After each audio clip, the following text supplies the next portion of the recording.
Welcome everybody to the budget hearing. Statement of adequate notice to the meeting to be held by the Township of Ocean Board of Education on Tuesday, April 26, 2022 at 7 p.m. has been provided in accordance with the requirements of Chapter 231 Public Laws. Sorry. No problem. Public Laws 1975. Number one, notice of the meeting was posted on the bulletin board in the lobby of the Administration Building, 163 Monmouth Road, Oakhurst, New Jersey. All Ocean Township District Schools and Transportation and the school district website on January 6, 2022. Second, notice of the meeting was transmitted to the Asbury Park Press and the New Coaster newspaper on January 6, 2022. Notice of the meeting was filed with the Municipal Court, Township of Ocean on January 6, 2022. Ms. Truba, could you do a roll call? Absolutely. Mrs. Beal. Present. Ms. Gilman. Here. Ms. Hayes. Present. Mr. McCarthy. Here. Mrs. McGovern. Here. Ms. Palamas. Here. Ms. Pelarico. Here. Ms. Tortorella. Here. Mr. Weinstein. Here. We have a quorum. So I think we're going to stand up and do a pledge of allegiance. Okay. I pledge allegiance to the flag of the United States of America and to the republic for which it stands, one nation, under God, indivisible, with liberty and justice for all. All right. So on the president's report, so today's our budget meeting. Before I talk about some of the things related to the budget, I just want to remind everybody on May 9th, we are going to have the last our last public session on our strategic planning, which should be around goals and objectives. So I think Ms. Hayes may have arranged for some people to have some pizza, but I'm not sure what the guarantee is for how many slices anybody will get. But feel free to come. I believe, two slices. And Mexican food. So it's going to be at 7 o'clock at the high school cafeteria. Yep. So everybody's welcome, and I'm sure we'll have some things go out and posted on our district Facebook page prior to that. Also, I asked Dr. Stefankowitz to grab me some data on how many views we've had, how many visitors we had to various things around our budget, just to give people some perspective. So it looks like we've had 314 unique views over the last 3 days of our budget online and some of those materials. Before that, 300 views. From my post letter on Facebook on the district site, 624 people were reached. 90% of the of open desktop were opened on desktops, 10% were on mobile, 4,183 successful sends, and there were 2,388 were open. There was a 57.1% open rate and 145 click-throughs. So I think that we've done an okay job in promoting this, and we'll kind of take it from here for the night. So so I think with that, let me hand this over to Jim, and then just one other thing on the president's for the resolution. There is a resolution that I'm not sure if everybody had a chance to read. Jim and Tina were so kind to put it on there and review it with me just the other day. I think it was Sunday or Monday, and kind of take about our position of how we're giving this budget in, and some of the things we think we want the state to recognize that we're not so happy with. So I think Jim and Tina did a nice job in kind of keeping it concise, so we can talk to that, make some edits if we feel like we want to, or we can take it as is and vote on it and send it along with our budget at this meeting. Any questions on the president's report? Can you just repeat the open rate and click-through rate for that email? That's for the constant contact. Yeah, so this is just through constant contact. It's not necessarily through all other shares and all other all of the means that people had a chance to look at it. So this is an application that. Constant Contact is an application, how we send it out. Yeah, Okay, yeah. You still want that or? please. Okay.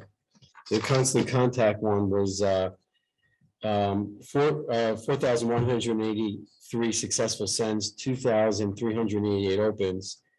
There were 145 click-throughs on the opens.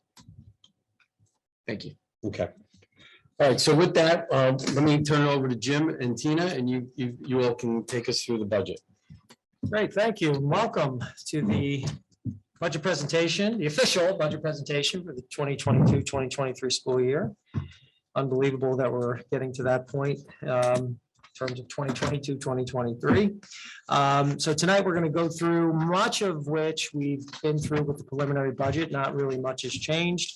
So we'll go through the financial side of things and then talk about just some of the educational components, once again, all of which we've really been through, but certainly for the purposes of this evening to kind of reiterate. So with that, I'm going to turn it over to Ms. Truba, who's going to go through sort of the nuts and bolts of the money financial side. Okay, hi, everybody. Based on what Jim said, we have gone through a lot of these slides before. So I just want to focus you on, The mic open. oh, you can't hear? Yeah, Just to make sure. yeah, just sure. Thank you. Sorry. So I'm going to take you to the key slides that I think you need to understand in order to comprehend how we put the budget together. So Mary Ann, if you could put the budget presentation up and go to slide number 3, which is what is state aid. So each of the school districts received state aid from the state of New Jersey. It's based on categorical aid versus equalization aid. Categorical aid is broken up into 3 components, which is special education, transportation, and security. All of these aids are based on a percentage of a per pupil, okay? So as enrollment declines, those categories are going to continue to decline. The equalization aid is something that also is looked at in terms of, what we're looking at from an adequacy versus a local share calculation. Now, what adequacy is this is what the state looks at and provides aid based on the per pupil basis. And there's 3 components. It's based on at-risk students, limited English proficiency, and like special education, which is basically 2/3 of the money. Then they look at a local share calculation, which is more based on what is happening within your particular town. So it'll look at income levels, property values, and the such, which we all know in Township of Ocean, that has been going up significantly. Based on those 2 factors, the state comes up with what your aid is. And then, we have to come up with the rest of it via a tax levy. So since 2017, the district has lost $2.5 million through 2025. Okay, so when you look, this is all part of that S2 calculation where they took a look at what the school districts were getting in the past to determine if they received too much aid. And then from 2017 forward, they began to adjust the numbers based on enrollment and equalization, which is looking at these 2 components, the adequacy and the local share. So if you go to slide number 4, it's talking about 2009 to 2010. If you look within that 12-year period, we lost $3.8 million of aid. And then I listed out from 2017 to the present of 2022, we basically lost $1.69 million of aid. And this is due to that S2 legislation that basically said in the past, we've received too much aid to support our district. If you look at side 5, it's projecting what our losses will be in state aid in the current year, 22-23, which we put in our budget, through 24-25. So our future loss is going to be close to $900,000. If you look at page number 6, this is a very telling story because remember, state aid is cumulative. Once your base goes down, it goes down permanently and it carries forward for all the rest of the years. So since 2017, it's showing you, if you go to the total, the 1.7 million is from the slide prior. And by the time we're done, the S2 calculation, we're going to take out $2.5 million of aid overall. But when you look at the total loss, it's going to be close to $10.9 million that this district does not have in its embedded base over the course of the past X amount of years in loss of state aid. So the two big factors there are the S2 calculation and the fact that we have a declining enrollment. So now we can talk a little bit about revenue, which is the next chart, which we've shown you multiple times. So basically, the expense cap, based on everything that we have, all right, is $1,875,076,000. This includes a local tax levy of 2.03%, and I'm gonna show you how we got to that. So if you go to the next slide, this is just showing you what our revenues are looking like. And as you can see, our tax levy is making up almost 85% now of our total revenue to support our district. State aid going back, I want to say, last year it was 8.7%. This year it's going down to 6.9%. In the past, it was up to 12%. So as we continue to lose money in state aid, we have to come up with alternate resources of revenue to the district to try not to put as much of the burden on the taxpayer. Okay, next slide, slide 9. We've been pretty fiscally savvy in terms of what we've done from a tax levy perspective. What I want to do is, Miriam, why don't you go to slide 10 first, and then we'll come back. So a school district is allowed to take 2% increase year over year without having to go to a vote in order to pay for things such as salaries, benefits, programs. This district has done very well since 2013 in really trying to help the taxpayer and not take that whole 2%. 1 year we went above, which was 18-19. And that was basically due to the fact that the healthcare costs at that time went up exponentially, and we needed that money to fund the healthcare costs. But other than that, you know, the district has been very conscientious to the taxpayers in the town. If you can go back to slide number 9. Okay, so what this is telling you is what tax levy and bank cap looks like. What bank cap is, you know, the state recognizes when you don't use your whole 2% and allows you to keep that in what they call bank cap for 3 years going forward. In that if you want to use that money, let's say you need it, before it expires, you're allowed to use it without having to go out to a vote. So if I look at the past 3 years, we've basically saved $369,000 to the taxpayer, of which what was expiring in the 22-23 school year was about $20,000. So instead of taking this whole $369,000 and using it this year, what we've done is we've deferred what we could potentially use in 23-24 and 24-25. We're leaving it as bank cap, and we only took the $20,000 that's going to expire. By doing that, if you go to page number 11, Marianne, what that does is it increases the tax levy by 2.03%. So that extra 20,000 is a 0.03. And when you look at that in terms of average homeowner assessments, it's about $11.26 a month, or an increase of $135.12 per household. An average household based on the assessments from 21-22 is about $550,000 in this township. If you're over that number, then it will be, you know, a percentage of that against the homeowner value. I remember like 4 years Okay. ago, it was 350,000. All right, if you look at, now we're going to talk a little bit about expenses. And I'm going to have to explain this, and I apologize because we changed the presentation a couple of times, because as I was looking at it, I realized something. And I'm going to talk about that first before I start the presentation. When you look at slide number 14, Marianne. anywhere. When you look at slide number 14, in the past, the instruction special education actually looked like it was going down by $900,000. Well, it really wasn't. What was happening is year over year, there's been a budget change of how the DOE wants us to budget for preschool disabled students. So in the past, those expenditures were in our general fund, which is Fund 11, and it was in instruction special education.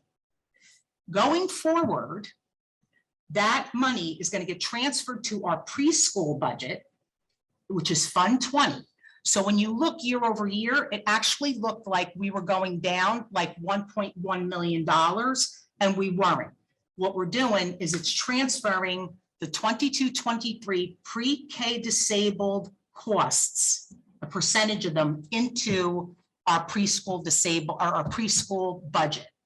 So instead of it just being the grant, which is $2.2 million, it's really a number that's closer to 3.5. All right. So what I did on this presentation was I made the 21-22 equal to 22-23, so that everybody could see year over year what is really happening in our programs. But if you look at our user-friendly budget, it's in the new format. So if you look at Fund 11, you will see that special education looks like it's going down by that 1.1 million in salary and benefits, but it's moving into the preschool accounts, which is Fund 20. So it's 2218, if anybody wants to compare it to the user-friendly.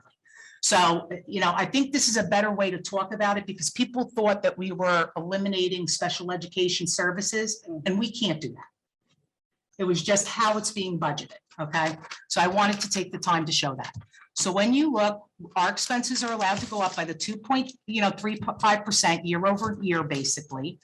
And when you look down, you will see the changes in each of them. The regular instruction is down because we've done some reshuffling of staff. We've taken people internally and filled positions.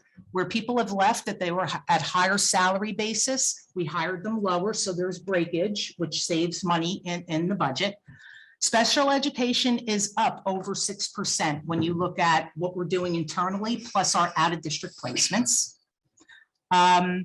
You know, general and school administration is down pretty much because in 21-22, we're spending a lot of money on our architects to help us with the HVAC and the curtain wall projects, and you cannot put that into the grants. So we're paying for all of their support and blueprints, putting plans into the DOE. We're doing that all this year. So that's what's driving that decrease. The operations and plant management is up, basically, and the equipment and the capital projects. That's because we're taking like the reserves out and we're paying for the roofs. We're paying for additional HVAC and curtain wall projects that we did not put against the ESSER 2 and ESSER 3. All right. And then employee benefits are up. They're up almost 6% across the board. This is one way to look at it. And if Marianne, you go to the next slide, you'll see it on a chart so that you can see the percentage.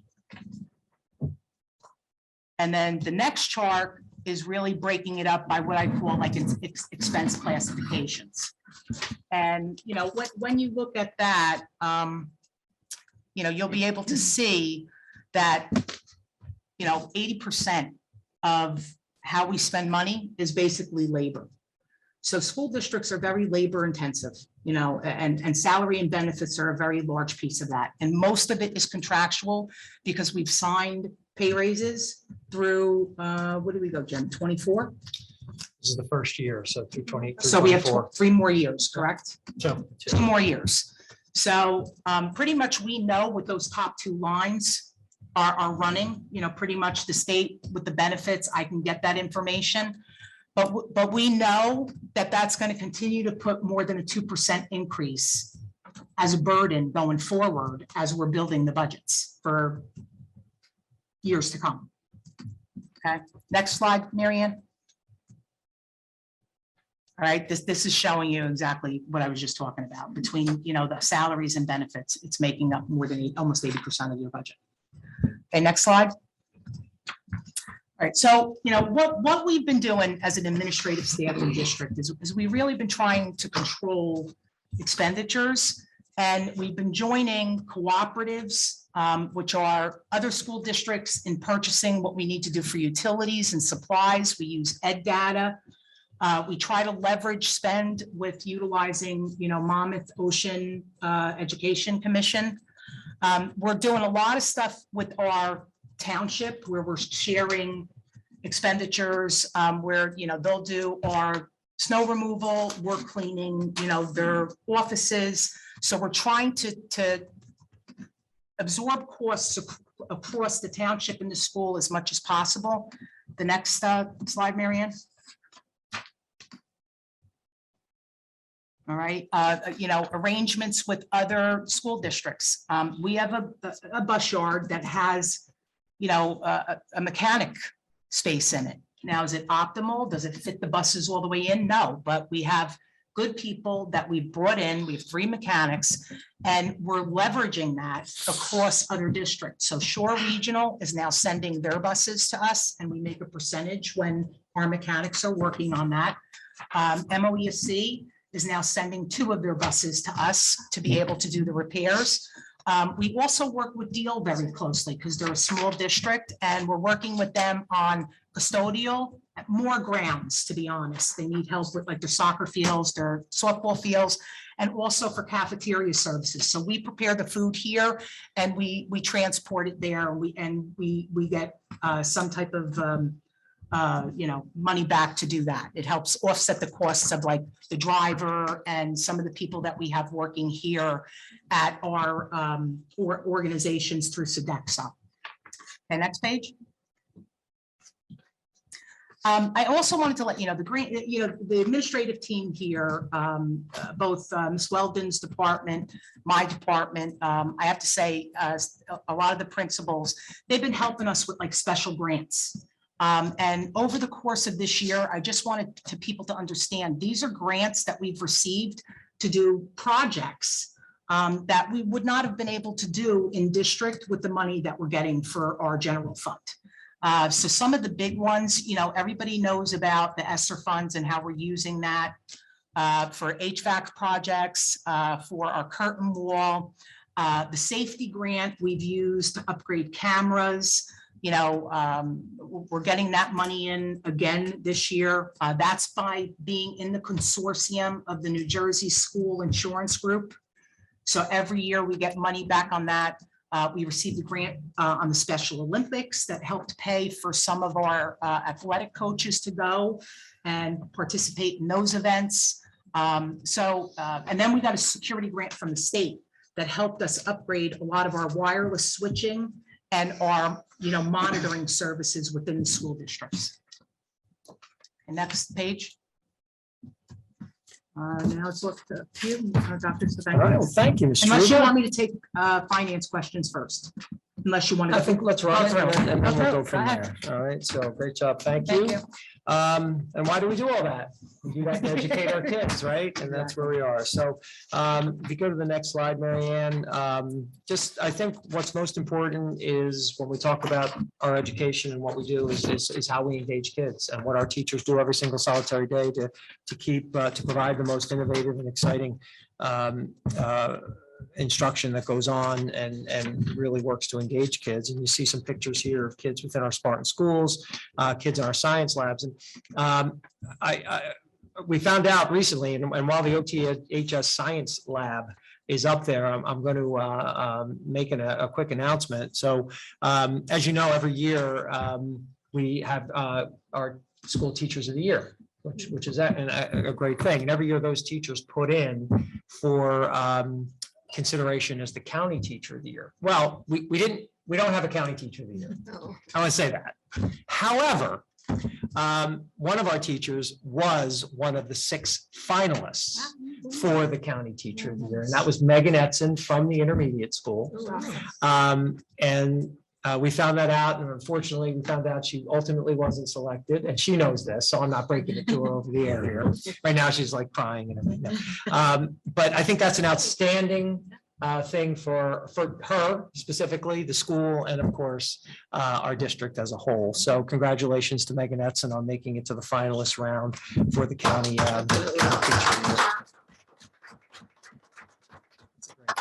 So if you keep on going with the slides, Marion, you just continue to see pictures of our kids just doing great and fun things every day. And it's just part of what we do, and it's a wonderful thing.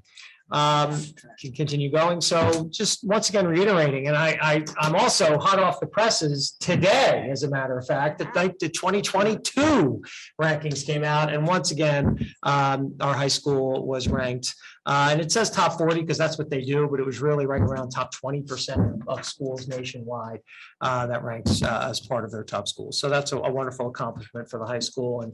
And we always say that while that's a nice thing for the high school, it's a reflection of all of our schools, because obviously our kids go through the schools and they culminate in the high school. So that's a wonderful thing. And so next slide up. So, as you know, we normally in this presentation like to put a lot of the accomplishments and things that, that are positive things that go on within the school district. God knows we talk enough about some of the not as nice things that go on. So, we also know that over the last couple of years, we haven't had a lot of, there's been really no state testing. There just hasn't been as many items to talk about. But these were a couple of things that stood out from our performance report that I thought, we would mention. And this is listed under the college and career readiness portion. And one of the big predictors of college and career readiness is the number of students who take AP or IB courses. We don't offer IB, but take AP and also take dual enrollment courses. And when you look at where our kids are at the high school compared to state averages, we do very well in this regard. And what that ultimately leads to is our college acceptance rates and we've talked about this before. The number of kids, our college retention rates, the kids who are in school 16 months, right after graduation, 16 months after graduation, our numbers are very strong in those areas. And so how we prepare our students to be college and career ready is really very strong. And it remains such even through the last 2 years of the pandemic. So, I think this is just one area to look at that helps predict how students are going to go as they continue on through our schools, through the school. Once again, we've mentioned preschool a lot. It's certainly been a huge initiative. One of the biggest things I think we've done in the district in many years, works to level the playing field for all of our youngest students so that, by the time they're in kindergarten, first grade, a lot of like I said, the playing field has been leveled. And we continue to grow. We'll be up to 16 full-day classes next year, along with our partnership with Oscillero, to another 2.2 million, which over the course of our 4 years with the preschool grant, it's been $6.3 million that we've brought into the I think district. she wants to advance the slide, maybe. And Mary Ann, you could advance the slide. Thank you. No problem. Thank you. I was very focused on what I Yeah, I said. know. Thank you. So, once again, $6.3 million.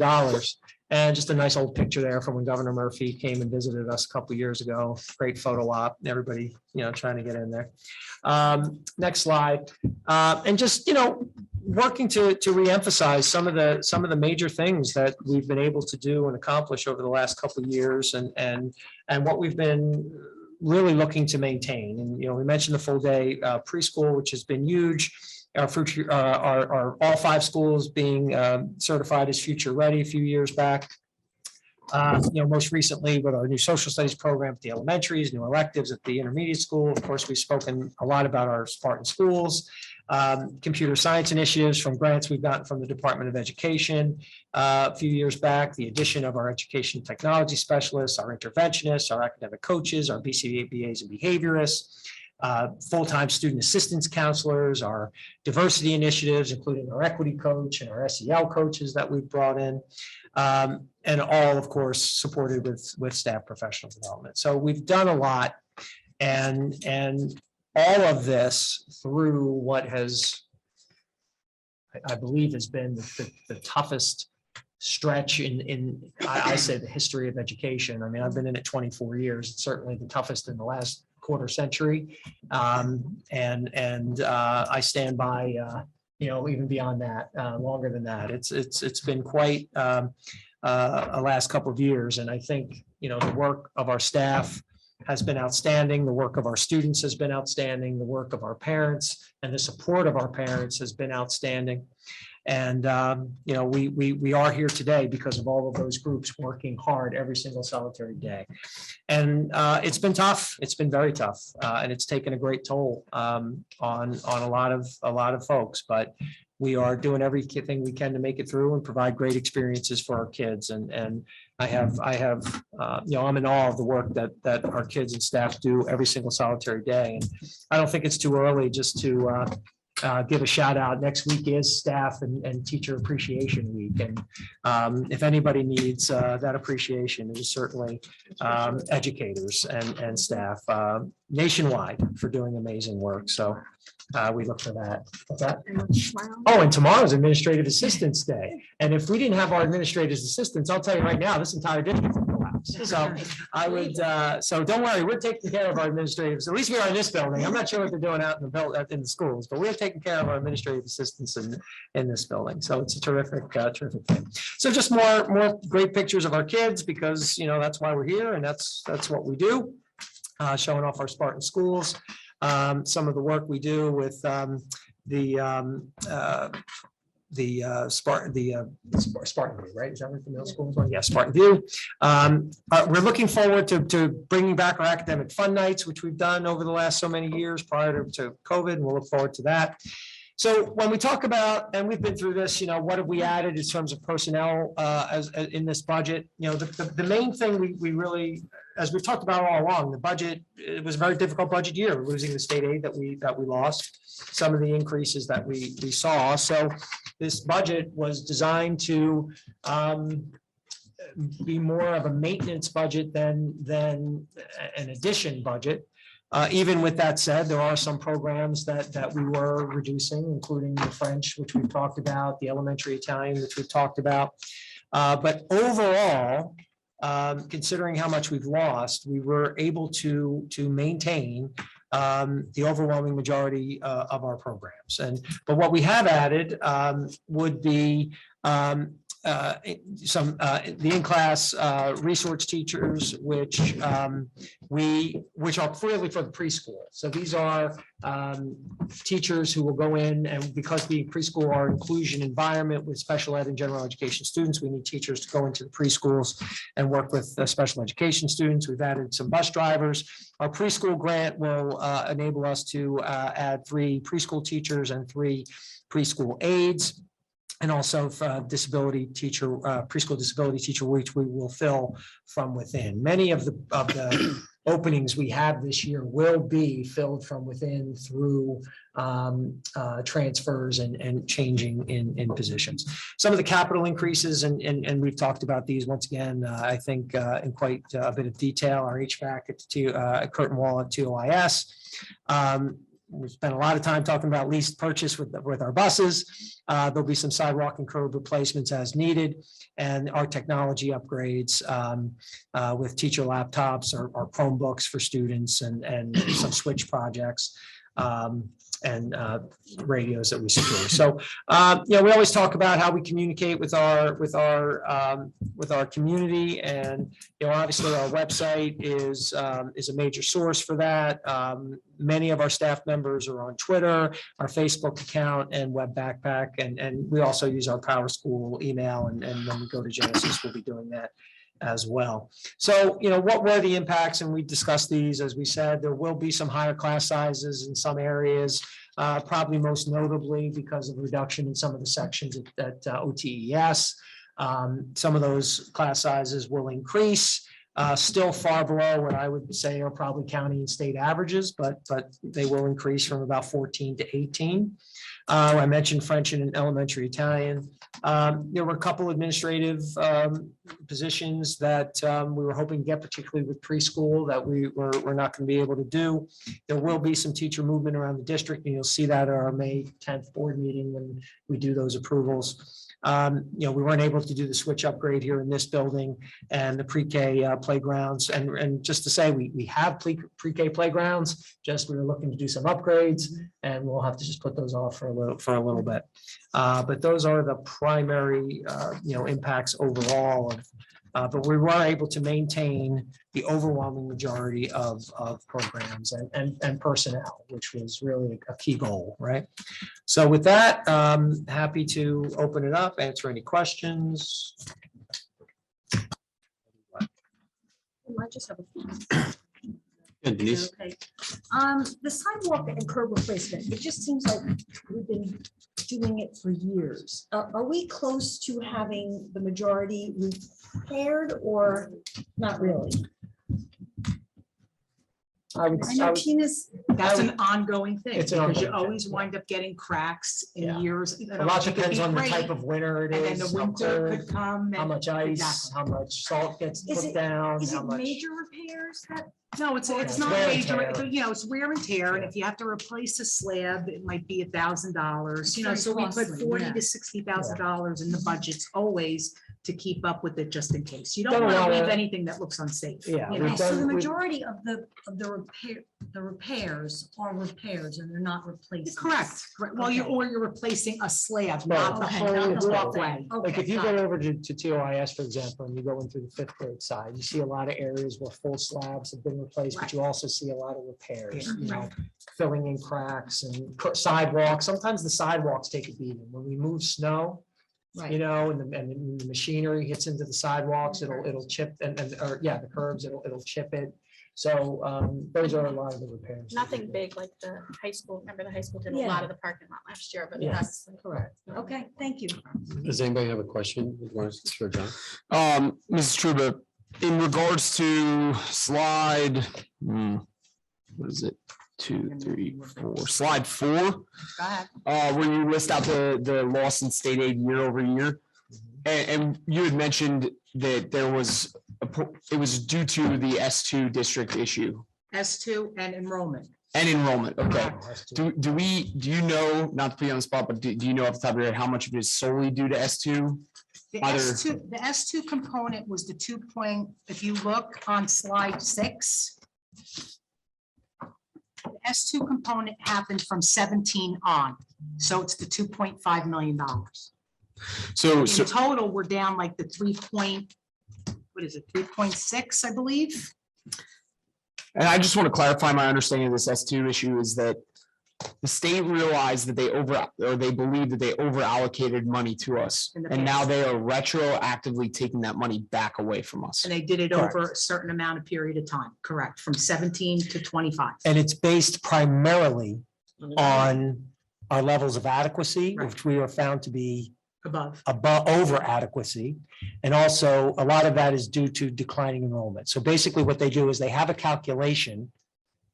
We're not sure what that calculation is. Hopefully we'll see it soon because it was told that it was found that by the courts that it needed to be released. But that calculation basically is designed to determine based on enrollment, how much is basically what's your fair share? What or should the taxpayers in your community, what's their fair share? That's what they basically say. And so it's been determined by the state that the taxpayers of Ocean Township are not paying their fair Right. share, believe it or not. And so they've been providing us with more aid than they believe we should be because our community is not paying its fair share. So this is to balance that out. I would argue that, ask anyone in town if they think they're paying their fair share.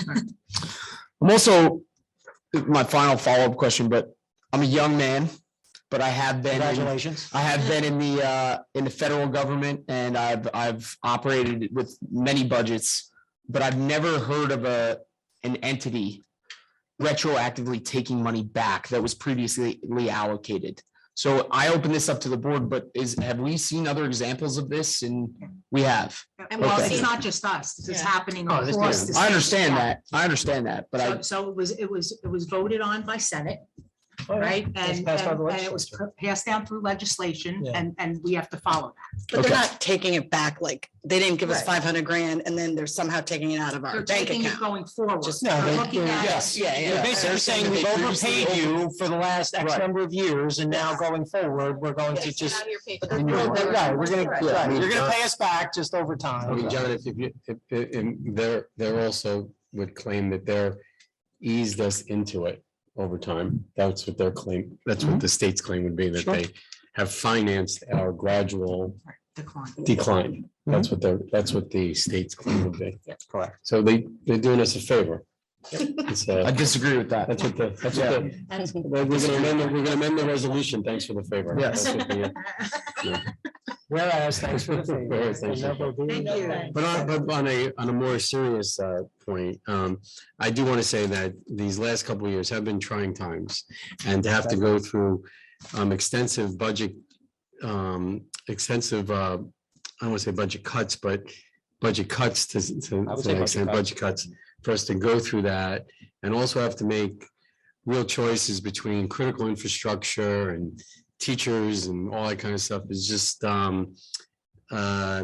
it's just bad form.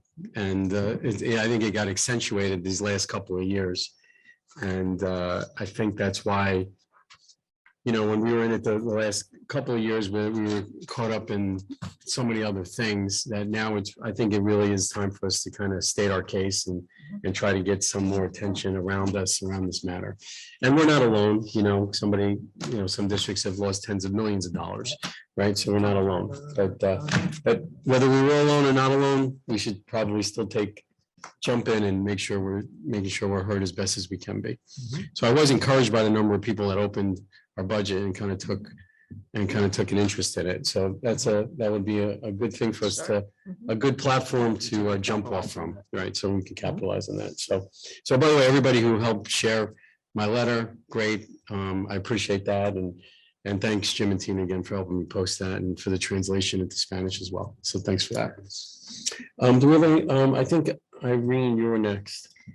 Just to follow up what you were saying about loss of funding, this goes way, way back. And the way the state sees it is Ocean Township has declined in enrollment over the years, and it's going to continue to happen. So we might shout and scream and say, come on, Trenton, give us more money. We've been suffering. But until the funding formula is changed, nothing is going to be corrected. They're going to look at it as you have fewer students, therefore you need less money. So until we see an increase in enrollment or a change in the funding formula out of Trenton, I have a feeling that going forward, not much is going to change. Well, let's hope you're wrong. I And let's hope do, that, but listen, I have gone yeah. to Trenton to plead the case when I was on the other side as teachers. And not much has changed in that way. My other question or comment, back to our AP courses, and it's wonderful that we have participation of 43.6% of students taking AP courses. But then again, I look at the 20% of students who have achieved a 3 or 4 on the exam and hope that going forward, and I know we've discussed this, finding ways to have students take these tests more seriously so that our investment of paying for their exams and training the teachers to give these exams and, you know, these rigorous courses of study and curriculum, students need to take these exams seriously. They need to sit for them so that we get a return on our investment. Okay. Natalie, I think you're next. Yeah, I was just curious if we know, do we know what's supposed to happen after what is the last one on here? 24, 25? Do we know what's supposed to happen after that? Well, basically, the S2 is done. Right. And then it's going to be based on the formularies of what the state is coming up with, based on the adequacy and local share. So if enrollment continues to decline, Yeah, we could still see you're cuts. going to continue to see loss. What does S2 stand for? It's Senate bill. It's basically Senate Oh, bill. okay. Okay, thank you. Alex, did you have a question? I do have a couple of questions. first of all, what is the process tonight? Like, so we are gonna ask questions right now, if you can just go over that. And then like, we're gonna vote immediately afterwards. Like if I have, There's public There's comment. public I'm comment. trying not to have as many questions as normal, but I believe I have like 5 questions here. So I need to get them all out, right? Or we all do, we need to chat, and then there's gonna be public comment, and then we're going straight to a vote. Yes, correct, right. Okay, And the vote goes to the, this is our final budget to go to the county for approval. to the county superintendent. To county, right. Okay. All right, so I guess that's the first question. Dr. Svengos, you just brought up another question real quickly when you said, you know, the courts are supposed to give up this S2 funding formula, but the way I understood the court ruling was only those districts like Tom's River and those that were in S2 in that lawsuit that we dropped out of. I believe only those districts get to find out what the secret formula is. I don't believe, unless they're vowing to share it with us, that was the benefit, if you will, of joining the S2 lawsuit. So if we could get clarification on Yeah, that, that'd be great. I would. I have a hard time. I mean, I hear what you're saying. I just have a hard time believing that once it's out there, it's not, it doesn't become somewhat part of the sort of the Public record. public That would be domain. great. So I would think so, but I'll try to get Well, clarification. frankly, I thought when we decided not to be part of that, I thought Ken actually made that statement. That We're he- gonna- we're gonna- that we're gonna- that we're gonna find out. Yeah, I mean, obviously, I don't know that he would know for sure, not. No, for but sure, as we kind of talked We about can just that. open yeah. Yeah, right. I mean, yeah. Yeah. I'll just over it.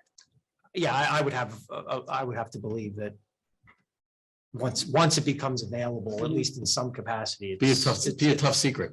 You know. It's But it's expensive for those districts. Yeah, I mean, those districts spend a lot of money. Unless they got like $1 million to keep it secret. well, that would be unethical. Yes, Okay, yeah, so, you know, and I think pretty much all of us have said this, you know, I do appreciate the explanations. I do appreciate the extensive, almost Herculean efforts to try to control expenditures and also to move things around. That being said, I do have a couple questions about the presented budget today. I don't know if this might be Tina, perhaps. The legal fund that went from 6 million to 2 million. Can you explain, you know, where that 4 million goes? Does it disappear? Has it, well, Mary Ann, could you put up the presentation and go to the revenue chart? and also, but also, why would we have a $6 million legal It's not fund? a legal, well, they call it a legal reserve. What Okay. it is excess fund balance that you have not used in prior years that you drop down. Remember, I told you a school is allowed to put 2% away into a reserve? Mhm. Well, what the county and the DOE call that is a legal reserve. It's not for lawsuits. Not for lawsuits. Okay, Okay. Not so, attorneys. right, so what Okay. that is, if you go to, one more up, it's the chart, Yeah, not it's like that. The spreadsheet. Okay, looking so thing, if yeah. you look there, you see the 3.7 and the 3.6 that we're dropping into use for revenue? At the end, what did I call Where it? it says budgeted fund balance. Budgeted fund balance, like the fifth. from that is the bottom. legal reserve. So the reason it's going down on the balance sheet when you're looking at it is because we're using it to close the gap and not increase the tax levy. Now, this is what I was talking about in prior meetings, that our legal reserve is getting smaller and smaller. So it's going to be very difficult next year for me to drop anywhere close to that number into revenue to be able to use it Mhm. to close our operating gap for next year. I mean, Mr. Gross does wear very nice suits, but. Well, I mean, Not $4 million. I'm so happy to hear that because this was one reason why I was asking for almost like a one-sheeter of layperson's explanations of this budget. Yeah. Because there were quite a few parents that talked to me about, wait, we're going from $6 million in legal bills to 2 It's million. not. So, It's excess. fund I get it, you balance. understand that, but like, Yep. even I still didn't understand that. Okay. Okay, so that's a great explanation. So basically, every year when we do our audit, you'll do a resolution to say, I want to put this amount into capital reserve, if you have it, this amount into maintenance, and the rest of it, you're going to drop into a fund balance. That fund balance that's not assigned, every year, the state comes in and working with our auditors and said, you're only allowed to keep up to 2% in that reserve.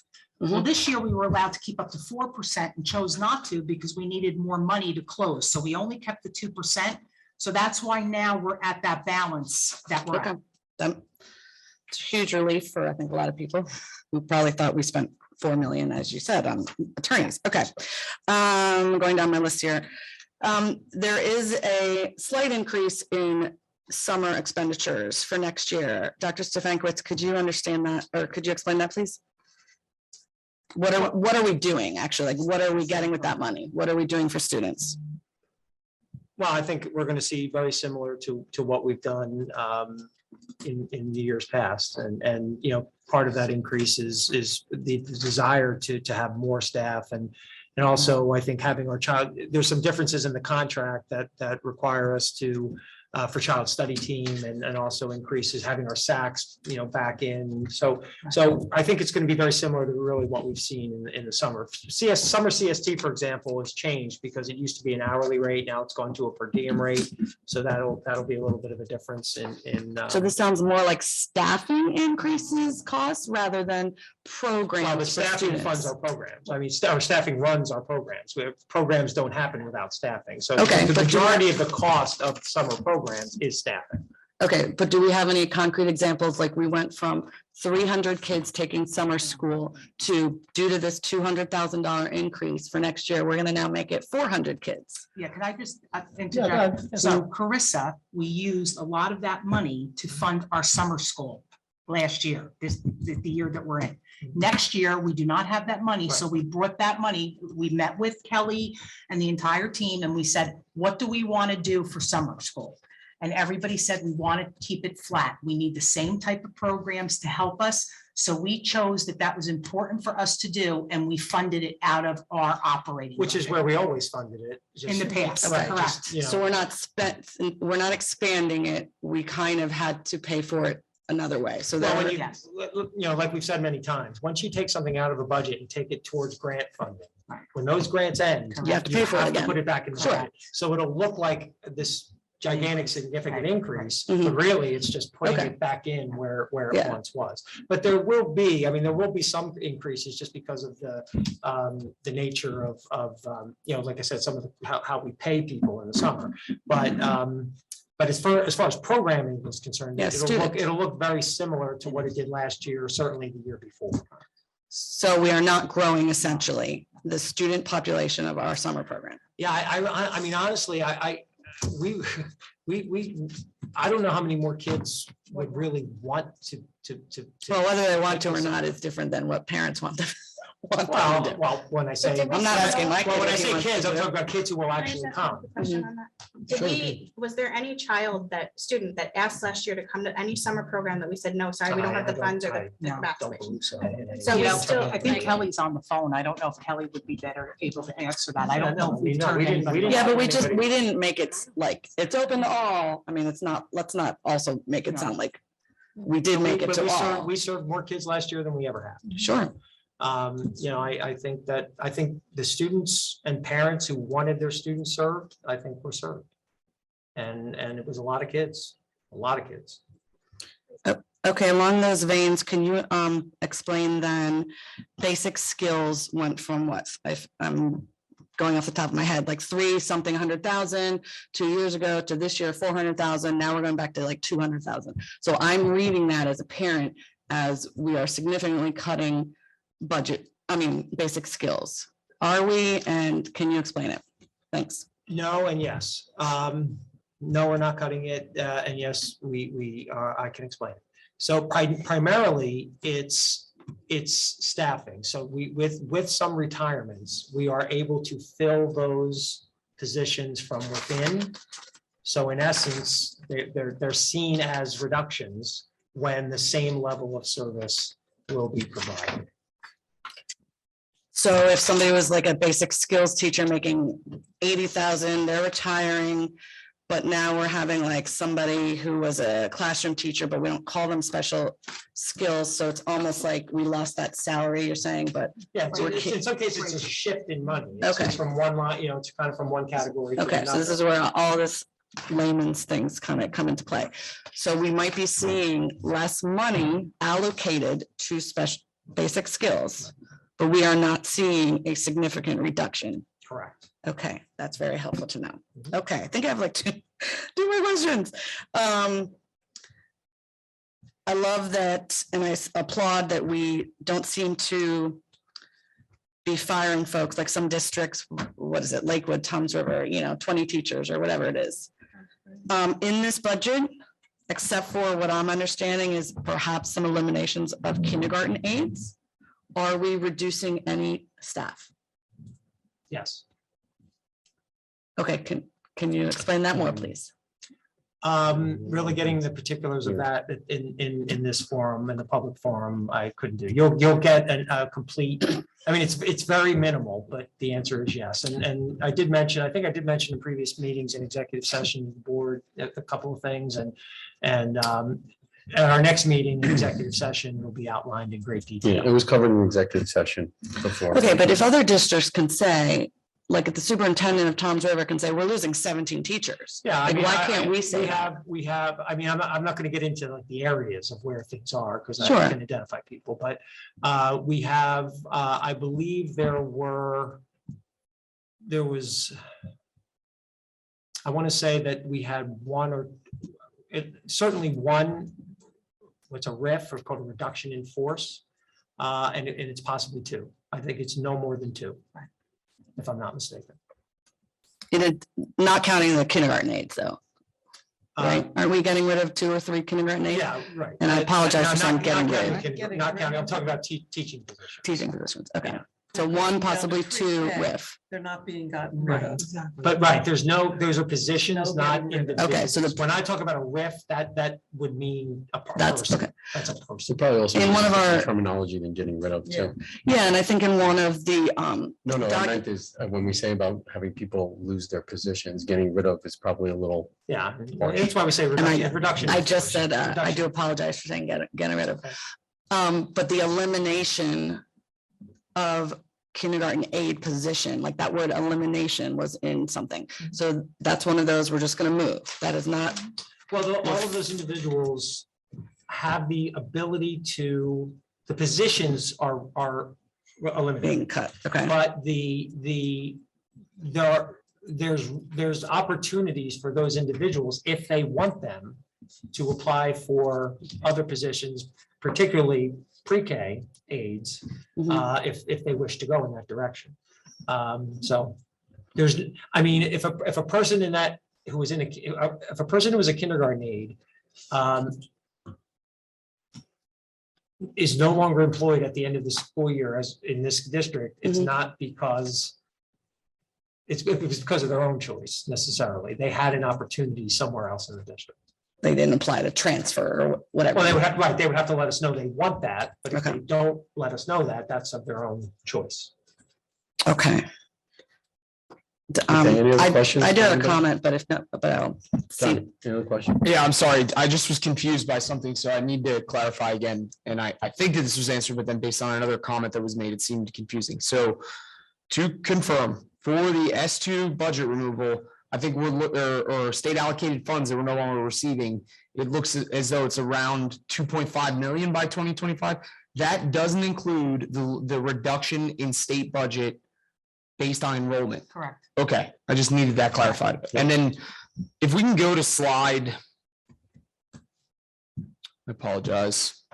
10, I believe it is, slide 10. So a previous comment was made in a meeting that we were giving ourselves a raise this year with this 2% budget increase. And I just want to comment that I'm looking at this slide and I'm seeing an average below 2% increase for the budget for our schools.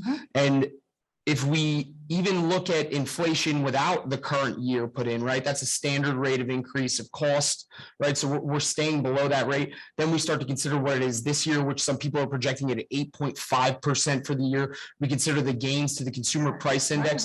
I think that what should be known is that you all should be commended because you're making more out of almost less if we think about it. And so I know that from the outside looking in on this, that this may be a tough thing to see. For some people, they may not agree with any increase to the budget. I think that you all are figuring out a way to do more with far less than we have, and I think that that should be commended, and I appreciate the administration for doing so. I would like to see a lot more things added to our budget. We didn't even talk in the impact about the fact, and I'm not blaming anyone for this, but we didn't talk about that we're not even discussing a Spartan School District supervisor, right? And this was an area where we could have Right. added revenue to the school. And so these are things, and what we can disagree with it. It's fine that you don't want it. But what I'm saying is that that was something that we didn't even consider. And that's not even being seen as an impact, right? Because we just found out that we had to remove all of this funding from our budget and really cut corners. And now we have two rifts that we're talking about when students they have lost learning. Students have lost learning in the past 2 years, and we're talking about removing teachers. And so I'm thankful also that our president and the board is putting forward this resolution that we're going to vote on later, because I think that's a really big deal and very important. Yeah, so just to kind of piggyback off that for 1 second, I think that if you're not investing ahead, you're moving backwards, right? So I think the real problem with all this is also that we're not able to take advantage of any innovations that are out there. We're not able to enhance our infrastructure as much as we want. We're not able to look at those things that can, that add more things to our kids' abilities to take care of to take advantage of opportunities in the future. So I think that, when it's not positive, it's a double negative.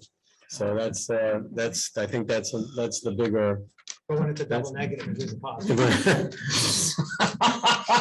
Does anybody show up Jim's mic? Just for a second? My mic, but not my mouth. Oh, you can't bring educators to places where you talk So, I think that is I think the not investing is a big problem, is a big problem. Does anybody else have their hand up for, Natalie, did you have your hand up for? Is that a fake? You were faking me out? I'm just scratching my arm. I just got you. That's close. This is a hair flip. Anybody else have any comments they'd like to make, or before we go into public comment? I do. I think in our district, we have a culture, educational equity, and an academic success problem. In our schools, we have consistently seen huge learning gaps between Black and Brown students, English language learners, special education, and low-income students versus their white general ed learning counterparts. And I have sat in this room for about 4 years with test scores and data-driven presentations pretty much pointing to exactly what I just said, stating that these subgroups perform significantly below white students. I've listened to this board vow to commit to finding how can we help these students? What are these students in this building doing better? What are these teachers doing better? We have vowed to share and do better by these students, and in particular, these struggling subgroup students. We started to make some change at OTES for the first time in, dare I say, decades. And now with this budget, I feel we are abandoning the students of OTES. I cannot, in good conscience, in all practicality, frankly, and in fairness to all students, whether they're at Dow or anywhere else, vote for this budget. Especially, I can't vote for something that could hurt those students that are, for example, in the 15th percentile for math, when their same grade level counterparts are in the 74th percentile. I would happily vote to allocate the millions of federal pandemic fund aid to commit to educational equity for all students. But I think we are showing a cancellation of that promise that we made to Oakhurst and Dow students and teachers by essentially sending away 3 of their teachers. And then we have about 20 classroom teachers in that building. Because I don't believe this board is being brave enough to stick to its promises. The poor strategic and financial planning and upkeep of the middle school's HVAC system, which I admit is bad. Something needs to be done. But what previous boards did and did not do to remedy that situation shouldn't be the problem of literally thousands of students who require that we be brave, we be bold, and we be unwavering in our support for across the board academic achievement. We should be planning a robust summer program. We shouldn't just be having it status quo. We should be having after school tutoring for the entire year, academic health programs, another BCBA, beefed up mental health, which I don't see much in this budget, a communications plan to better talk to parents. And I don't think it's a matter of, well, we can't find people, they're not applying. If you pay more, people will apply. I think the Department of Education has suggested countless ways that we could have spent our ESSER and COVID relief funds. I appreciate in the last month, really, that we have kind of manipulated the numbers so that some of that ESSER funding is now going to other things, which in January, dare I say it was not. So I appreciate this courageous 11th hour ways to kind of shuffle around the budget. I still don't think it's enough, sadly. We got a once in a lifetime $3.5 million gift or whatever that final number for all those ESSERs are. And we should be making a difference in academics and not at air conditioning. We have a chance to improve the performance and intrinsically the overall education of select student subgroups who year after year have performed significantly less than their other students. And once again, I'm talking specifically about our Black, Hispanic, poor, and special ed students. So I will be voting no on this budget because I don't think we're saying enough of a yes to the students who most need our help. Thank you. Okay, any other comments? Okay, we're going to move this now to our public comment section. So at any time, would anybody like to make any comments around our 2022-2023 budget? So anybody in the audience, feel free to come up and take the mic and make a comment. I know, just watch where you're walking. Don't step over I anybody. got 45 online, so you're on.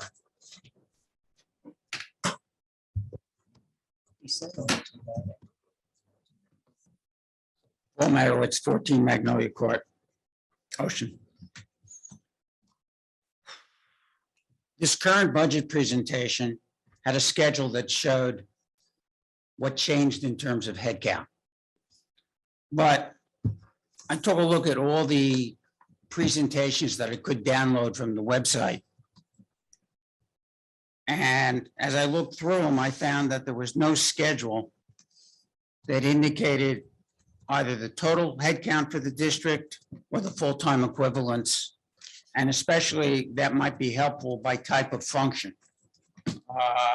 Given the declining enrollments that we've had for the last 20 years, I think it would be interesting in terms of presentation purposes to show what has actually happened with our head count as it relates to salary.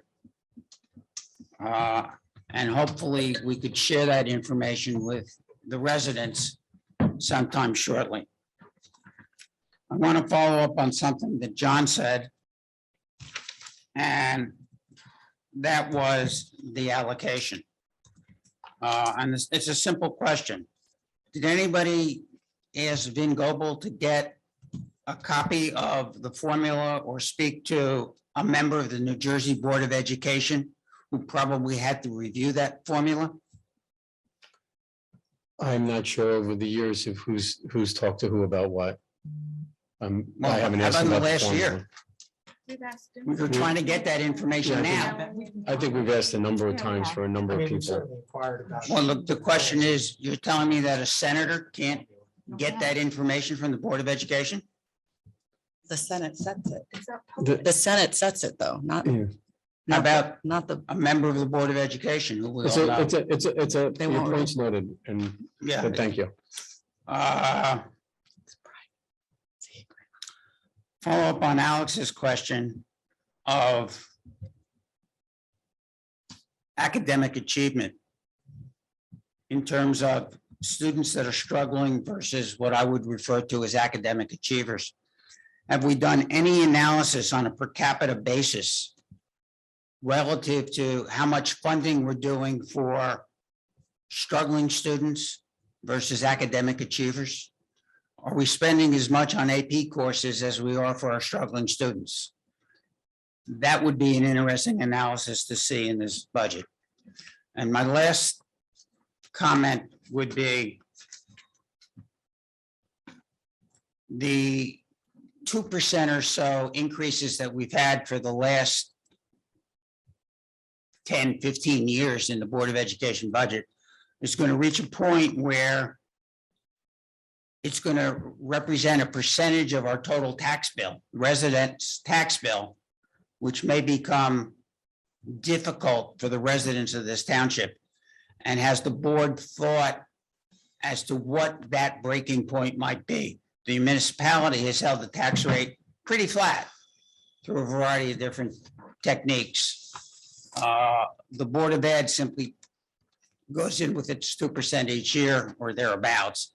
And at what point are we moving towards 85% or 65 from the 60s up to 75? Yeah, where are we going to be and when are we going to get there? Because then it becomes a problem, especially as Ocean Township starts to age. Okay, well, thanks for the comments.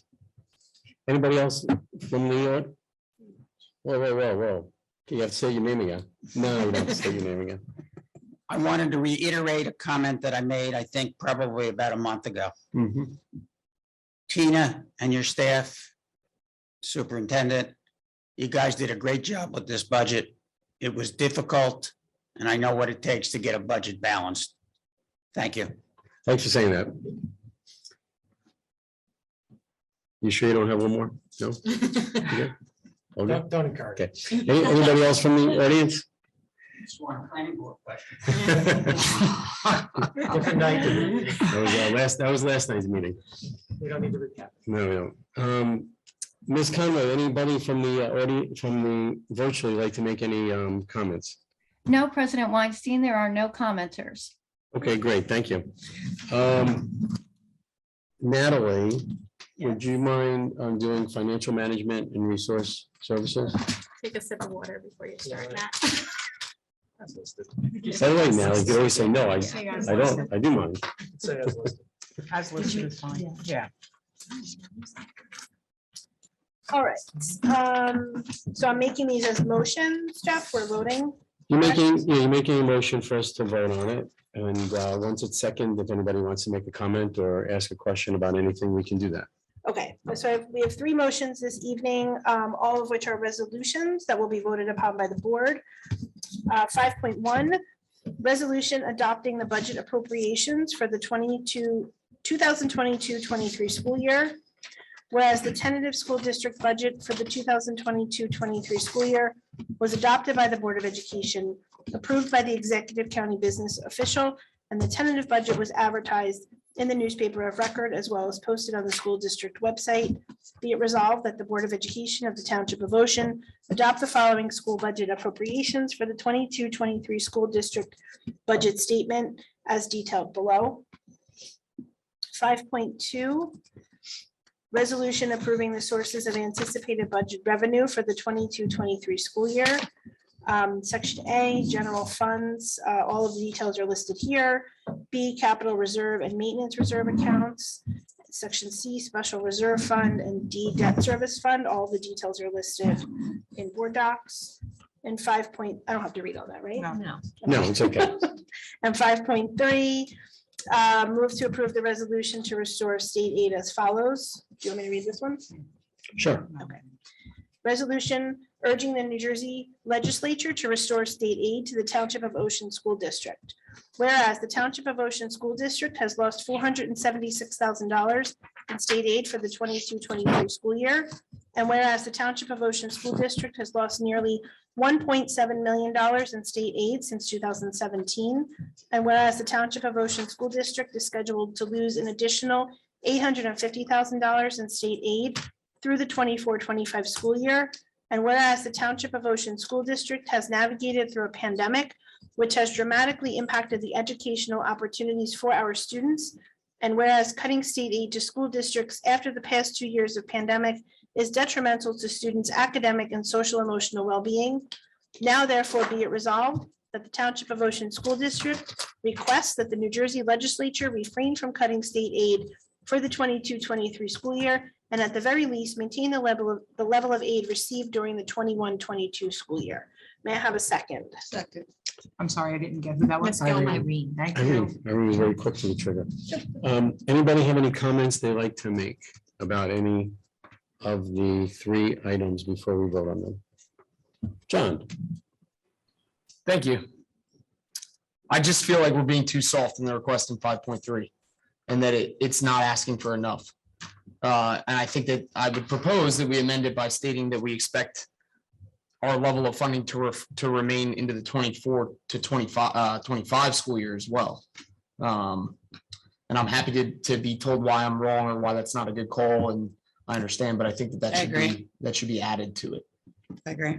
And I would propose that if we amend it to say that I'm willing to vote yes for it right now, just to expedite it. Yeah, I mean, this was a draft that me and Jim and Tina wrote, so it's perfectly okay. So it's to not an have it. attack on you. No, You guys I did a think great it's, job. I Thanks think for it's a getting good, this done quickly. I think it's a good set of eyes. So what do we wanted to amend? Well, first of all, we're not sure what we want. He just, Okay, he made that's a what I- suggestion. So we can, somebody got a, somebody can add on that I'd like to suggestion. understand what the amendment should be. We Like, should what are ask you asking? for- I'm proposing that the amendment should be that we also ask for our funding to remain the same into 24, 25. Well, I thought we said we were gonna make it the same as 2021 going forward. I don't That was read the that as, intent. I think that was That the was the intent of what intent, we but- wrote. Right, but it's not But it's not specific. necessarily It's not explicit. specific. right. Okay, okay. Right. So the language now says refrain from cutting state aid for the 22-23 school year. We should add to that the 23-24 and 24-25 Okay, school that's- years. Or we can say until the S1.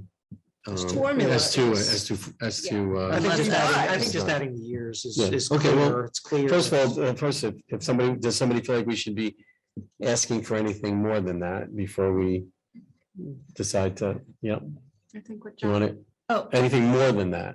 not, the only other- not going out. And of course, the legislature doesn't know what their budget's going to be through 2024, 2025. But I'd like to see them release the formula, Mhm. change the formula. And if we could add that somehow in there, because it all comes back to the formula. Does that, Again, we're begging at the door, but unless things change in the way schools are funded, nothing's going to happen. I agree with that. well, I also want that, but am I I think, wrong in I seeing think them it's two, separate? they're two separate issues. I also want that, Mrs. Gilman. I agree with you. I think that that's important, but I just wonder if they're separate is my only Because question. our issue right now is Is- trying to is- deal with the funding that we're getting. Yes, Right. to That's funding, true. right.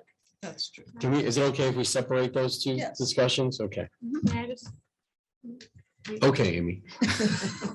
In the fourth bullet fourth- where we the talk fourth about whereas? pandemic has dramatically impacted the educational release. I don't know if we can add to it too, that our special education costs have risen. If that's also, I don't know, I know we got special education I'm sorry. What I think is maybe we should absorb this and maybe put it on the next agenda and adjust it and get everybody. Because it's getting a lot, yeah. There's a lot of changes now. Sure. Okay. What do you think? Oh, I mean, so, is that, how about if we do this, right? You're thinking everybody needs a better chance to kind of read it and. And ask for- provide the feedback and then provide we the can feedback. adjust the So, resolution. right, so why don't we do that? Email. Why don't we, Let's just. yeah, why don't we do that? Why don't we, Leslie, everybody take a chance to look at it, right? Feel free to email me what you'd like to see and suggest, okay? And I'll gather all that and we'll figure out how to have another draft for the resolution for May 10th. So first of all, the budget will not be approved until, I mean, the budget by the. The state, well, the governor's proposed budget is that until the legislature takes action, more than likely by the end of June. By the end of June, right? So by sending something in May 10th or is not, doesn't hurt us at all, right? And we'll go parallel on some other things at the same time. Can we also for May 10th have that letter? I was gonna talk about that in. Understood. Old Thank you. business. Yep, no Withdraw problem. my question. Did we, just real quick, did Yield we, to the lady from Oakhurst. thank you, She- former is she- gentleman. is she yielding to me? Are you- Did we ask other districts for their sample language too? And are we mirroring it or like, I think we're going solo on this. you think we're trailblazing? We're trailblazing, Okay. yep. Well, I know we're trailblazing, I but know other districts did That would be good resolutions to several hear. years ago. I don't know if Yeah. anybody's doing them now. yeah, I think it's good for us to also have our own fresh take on it and Mhm. not have to copy somebody's stuff. So I feel okay. with that. Almost newsworthy. What'd you say, what? It's newsworthy Okay. that we're taking a stance like this. So before we vote on this, I do want to say, so Alex made a comment at the end about some things she'd like to see. So on many of those things, I don't disagree with you, Alex, about some of the things you were kind of saying about, class sizes and making sure that our kids who are more diverse, how do we figure out how to help them and become better, right?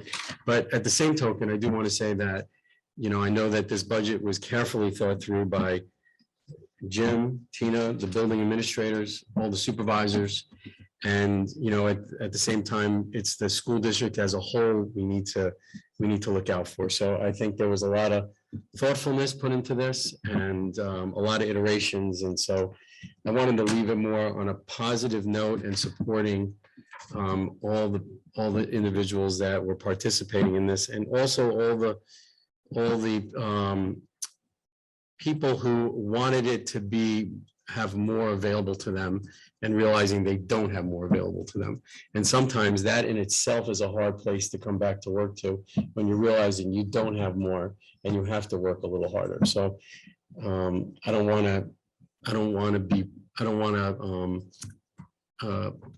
to minimize that at all. So I just wanted to kind of leave it at that.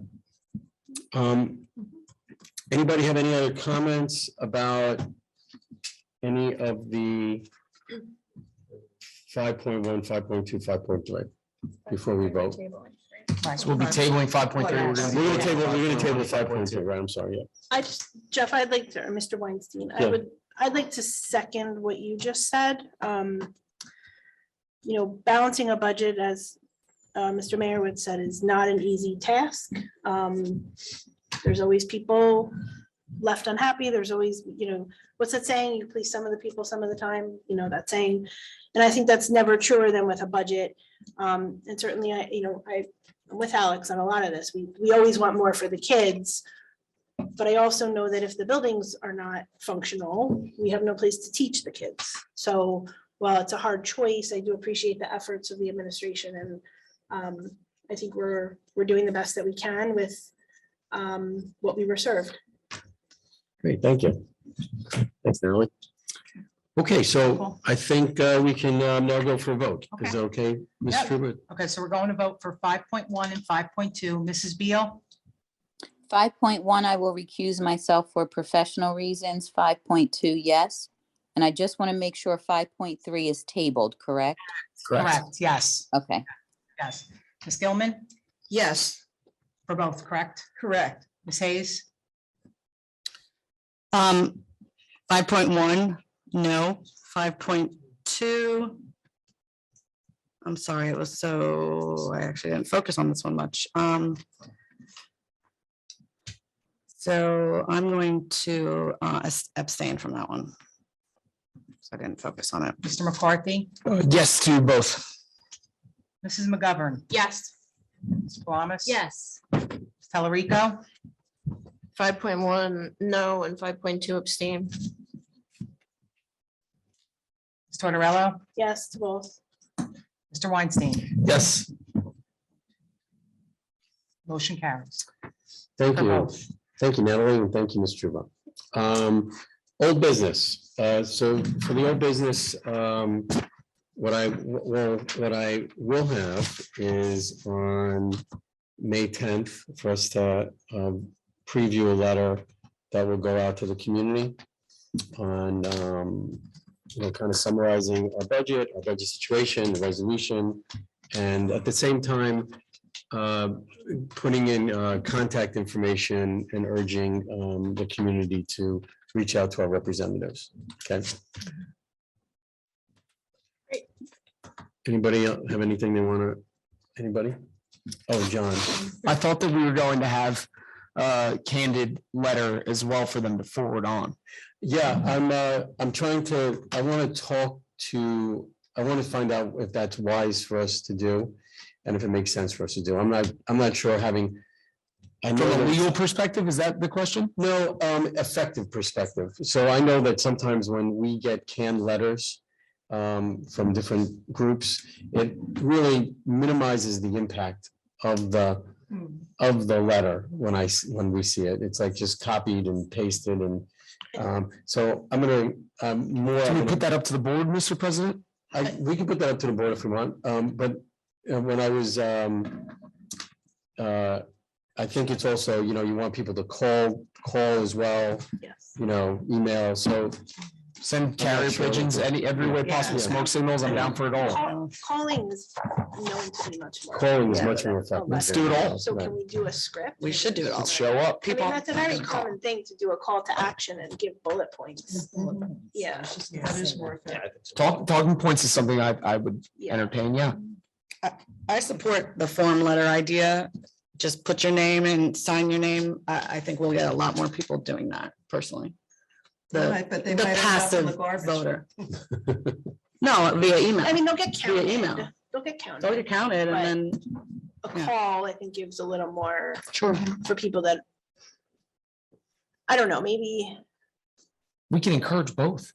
yeah, I mean, like if there's nothing prohibiting us from doing it, I feel like we should do I it. and don't, then I don't think there is anything from we can say that prohibiting we us. did everything we could. Yeah, I mean, it's, yep.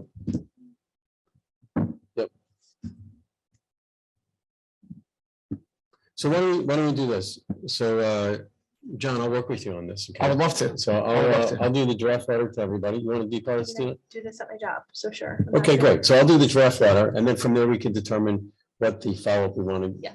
give to people. Okay? Wonderful. And we'll see if we can get that on the agenda for the 10th and have people, hopefully we can get it on by Friday. What? Is it all in favor? Oh yeah, I'm sorry. Before we kind of say that, is everybody kind of cool with that? Can I get a quick raise of or nods or everybody cool? Okay, great.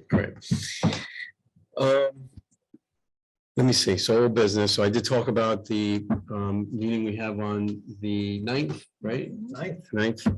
And I think that was it for me for old business. Anybody else have anything from old business?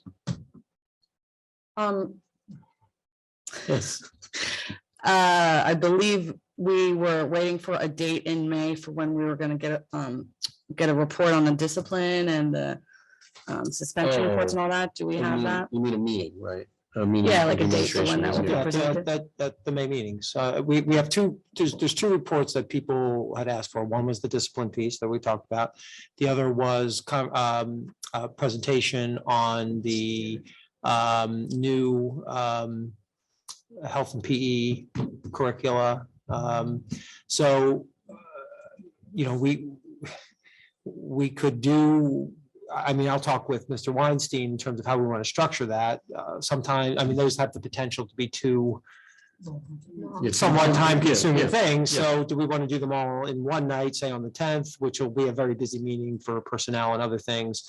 Or do we want to have one on the 10th and one on the 24th? So I mean, I think in many ways, doing one night and one the other would probably make more sense, but you know, we can talk about it. Yeah, and you can also ask your team what they want. Yeah, I mean, I've asked them to be ready for the 10th, but you know, just logistically, it might make more sense to spread it out. There's, you know, waiting a couple weeks on some of this. Okay, so is- minimally, we're gonna have one. on What's the more 10th. timely, you know, the curriculum piece might be more timely, not that the other one's not important, it's just waiting 2 weeks is not, I don't know if that's. Yeah. That's Well, critical, but you know, minimally- or if you want to have them both one night, we can have them both. Yeah, one well, night. minimally we'll have one, and we'll see if it's, how much work it is for your team to do, okay? All right, is that cool? Yeah, Cool, Sounds good. okay. I just had one more comment about the strategic meeting. I'm sorry, the 9th or the 10th, I forget which day. 9th. I did hear from probably about 5 parents who wished it was online and they would have hopefully attended if there was some kind of, virtual capacity. So, and I don't believe we're breaking up into groups, are we, for the third one? Or if we are, okay. Is there any way to put any of that online? So That's even not if, enough for me to. Yeah, I mean, it's not our plan Yeah. to do that. Our plan is, in talking about it with, Kathy and now Mary Ann, the new individuals, absolute preference to keep it in person, so. It's not planned to go online. okay. I thought the pizza was gonna bring those 5 people. Oaker's Pizza and Baja Nope. Fresh, both Ocean Township. School parent No, owned no businesses announcement on the toppings? are Just, bringing, I don't.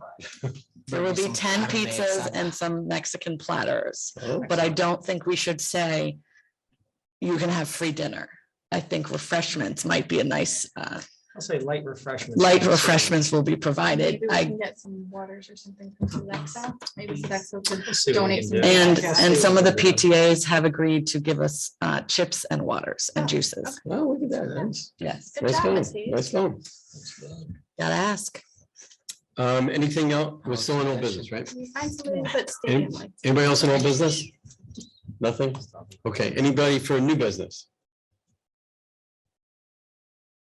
Okay. We'll go to public comment. So, anybody at this time like to make a comment about any topic at this time? Anybody in the audience? Sure. You have to wait. Well, can you think of one? What the heck do you mean? What do you mean? Not gonna- What are you talking about? He was supposed to be first. Oh, I'm sorry. No, I'm sorry. no, we're I'm joking. sorry, guys. You told me. Okay. to- Just state, Just state- Helena, I'm Helena, Ocean Township. I live in Clickwood Court. And I'm sure you guys all know what's been transpiring a lot in the news, everything else about the curriculum. Heard you mention the curriculum. It's been something that, you know, has been weighing heavy on my mind for a couple of years now. So my question is, it's my understanding that you guys contracted with Garden State Equality for helping as a resource in the school. Is that correct? That's not No. correct. You didn't? No. Okay.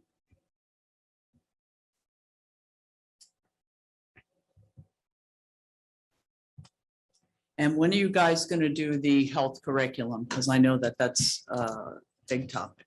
And I don't know if it's finished, if you guys are working on it. when does the curriculum get approved? Well, I don't have an exact date yet. It's being worked on right now, so I'm not exactly sure. But as we discussed, in one of the main meetings, they'll, you know, Ms. Weldon's going to give sort of an overview. of Yes, the but her progress. question was more what the curriculum is gonna More than like, they usually get approved June. be. Okay. Okay, I guess what I'm asking is your She said August. curriculum going to be shared with the public? We have. Yeah, always, It always. always is. Okay, Always and is. how is that, is that gonna be shared in this forum? Or are you gonna post it somewhere so that we could look at it, see what you guys are using Well, as resources for I'm the sorry, curriculum? Sure, go ahead, sure. Yeah, so it comes for board approval. So when it comes for board approval, it's on a board agenda that's available to the public prior to the board vote of it. And then once it's approved by the board, it gets posted on the website. Right, I'm actually trying to find out how is it being, who's actually developing it? What are the resources you're using to develop the curriculum? Are you going outside of the school administrative staff to get resources for this? Do you go to the NJEA, the Department of Education, where you're getting your resources to come up with the curriculum that you're going to use in 22? Our staff writes it. Your What staff. what I would recommend is that you email Ms. Weldon. I think you've done that before, and I think Bless you. she can provide some, you know, some of those details for you. Okay, so you have nothing to do with Garden State Equality. We are not contracted with Garden. Do you State have anything Equality. to do with Garden State Equality? I- Are they giving you any type of support, resource, training? No, I mean, I certainly can't say that we could have staff members who, you know, use individual staff members who may, you know, use some resources or have been affiliated with them in some capacity. But as a district, we are not contracted with Garden State Equality. Okay, so no money, no financial transfer of money from the school to them at all? Ms. Truber, are you familiar with any? I'm just not, curious. I'm not aware of it. I would have to look it up and get back to you. I don't believe so. We can, yeah, Okay. I think you got that. Yep. So it's Garden State Garden State Equality. Quality. Okay. Mhm. Okay.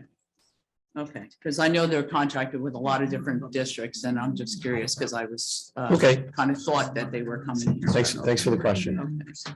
The other question that I have is, back in, I think it was around 2000, maybe 17, maybe prior to that, there was a $24 million referendum that was, I saw from watching lots of videos for you guys, but I believe that you guys did a lot of contracting of work for the schools. I think it involved HVAC stuff. I'm trying to find it on the website. I'm having a hard time. The 2017 We referendum. did the referendum in 2014. I'm gonna say it was Yeah, and then it was December of approved at- 2014 was the vote on Right. that.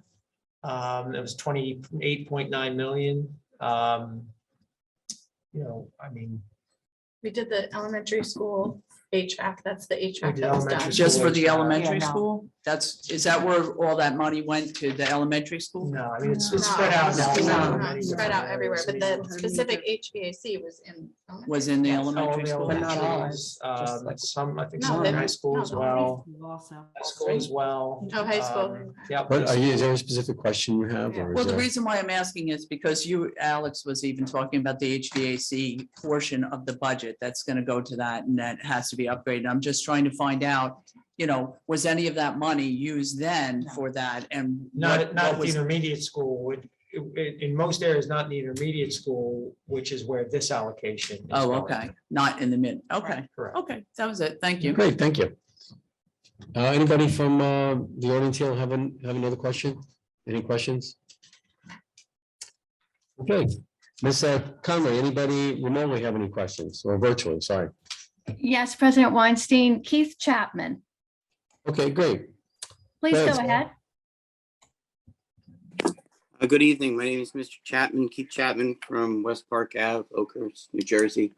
I'm sad to see that the 2% increase is being, passed. I don't think enough was done to challenge the state budget. And if there was, then I'd like to see what has been done by our Board of Ed, by our school district to challenge the state budget.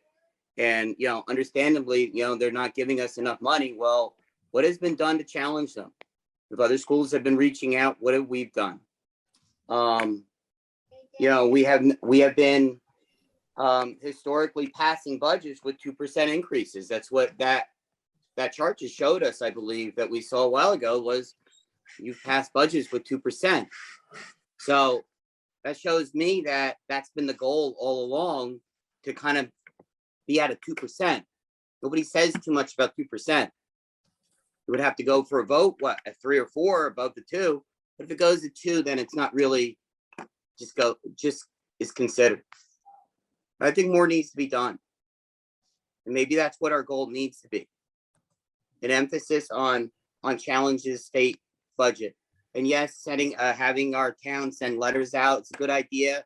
And having people contact is a good idea. But the message gets sent when election time comes.